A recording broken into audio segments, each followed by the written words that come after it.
नमस्कार दोस्तों, स्वागत है सभी का समाचार क्यारी में। एमसीडी की 250 सीटों पर 4 दिसंबर को होगी वोटिंग, नॉमिनेशन 7 नवंबर से। आपको बता दें कि 7 दिसंबर को होगा दिल्ली का फैसला।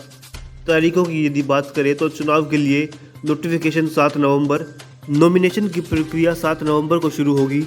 नॉमिनेशन की आखिरी तारीख 14 नवंबर बताई जा रही है। नॉमिनेशन की स्क्रूटनी 16 नवंबर तक की जाएगी। नाम वापस लेने की अंतिम तिथि 19 नवंबर है। चुनाव की तारीख 4 दिसंबर, वहीं मतगणना की तारीख 7 दिसंबर है। आपको बता दें कि जो लोग एमसीडी चुनाव में दाव आजमाने की तैयारियां कर रहे हैं, उनका इंतजार अब खत्म हो गया है। राज्य चुनाव आयोग कमिश्नर विजय देव ने एमसीडी चुनाव 4 दिसंबर को कराने की घोषणा की। 7 नवंबर को चुनाव की अधिसूचना जारी की जाएगी और इसी दिन से नामांकन की प्रक्रिया शुरू हो जाएगी। नामांकन की आखिरी तारीख 14 नवंबर रखी गई। नामांकन वापस लेने की आखिरी तारीख 19 नवंबर। राज्य चुनाव आयोग के कमिश्नर विजय देव के अनुसार यह चुनाव पहले ही हो जाना चाहिए था, लेकिन किसी कारणवश चुनाव की घोषणा देर से हुई। इस बार 250 वार्डों में चुनाव किया जाएगा। चुनाव के लिए मॉडल 2 ईवीएम का इस्तेमाल किया जाएगा। करीब 55,000 से अधिक ईवीएम एमसीडी चुनाव में इस्तेमाल होंगे। सभी ईवीएम का प्रशिक्षण कर लिया गया है। आपको बता दें कि इस चुनाव में दिल्ली चुनाव आयोग द्वारा 1 जनवरी 2022 को जारी वोटर लिस्ट के अनुसार ही वोटरों की संख्या तय की गई है।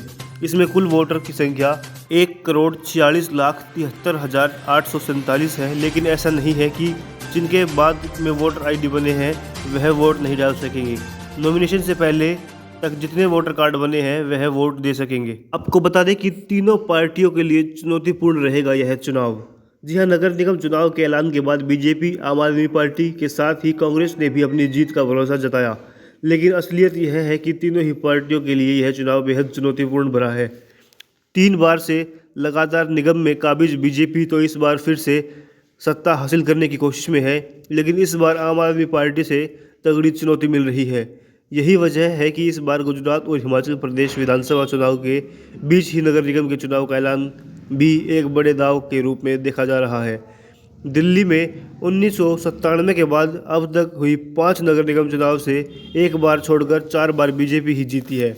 पिछली बार कांग्रेस ने 2002 में जीत हासिल की थी। उसके बाद से लगातार 3 बार बीजेपी निगम में जीत हासिल करती आ रही है, लेकिन इस बार बीजेपी को बड़ी चुनौती का सामना करना पड़ सकता है। इसकी वजह उसकी 15 वर्ष की एंटी इंकम्बेंसी है। आम आदमी पार्टी उसे लेकर लगातार हमलावर है और कूड़े कचरे को वह लगातार मुद्दा बनाकर बीजेपी पर आरोप लगाती दिखाई दे रही है। दूसरी ओर बीजेपी नगर निगम के कामों से अधिक केंद्र सरकार के कामकाज को आधार बनाने की कोशिश में जुटी है। दिल्ली की राजनीति के जानकारों का कहना है कि भले ही इस लड़ाई में बीजेपी और आम आदमी पार्टी के बीच तगड़ी टक्कर नजर आ रही है, लेकिन कांग्रेस की भूमिका अभी खत्म नहीं हुई। दरअसल कांग्रेस इस चुनाव में किस तरह का प्रदर्शन करती है, इसका आप और बीजेपी की जीत पर असर पड़ सकता है।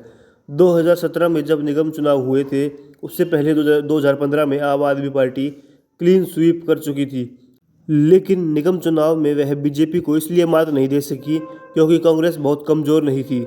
उस वक्त आम आदमी पार्टी ने 26% वोट हासिल किया, जबकि 21% वोट लेने में कामयाब हुई थी कांग्रेस पार्टी। बीजेपी चूँकि अकेली ही 36% वोट लेकर इसलिए जीत गई क्योंकि 181 सीटें जीत ली थी उन्होंने। 2017 के बाद 2022 विधानसभा चुनाव में कांग्रेस का वोट प्रतिशत गिरकर 4.25% पर आ गया, जबकि आप 53 और बीजेपी ने लगभग 38% वोट ही ले सकी। ऐसे में अगर इस बार भी कांग्रेस 4.25% के आसपास ही सिमट गई तो ऐसे में बीजेपी मुसीबत में पड़ सकती है। लेकिन अगर कांग्रेस किसी तरह 2017 के प्रदर्शन के आसपास पहुंचती है तो वह चुनावी नतीजों को उलट पलट कर सकती है।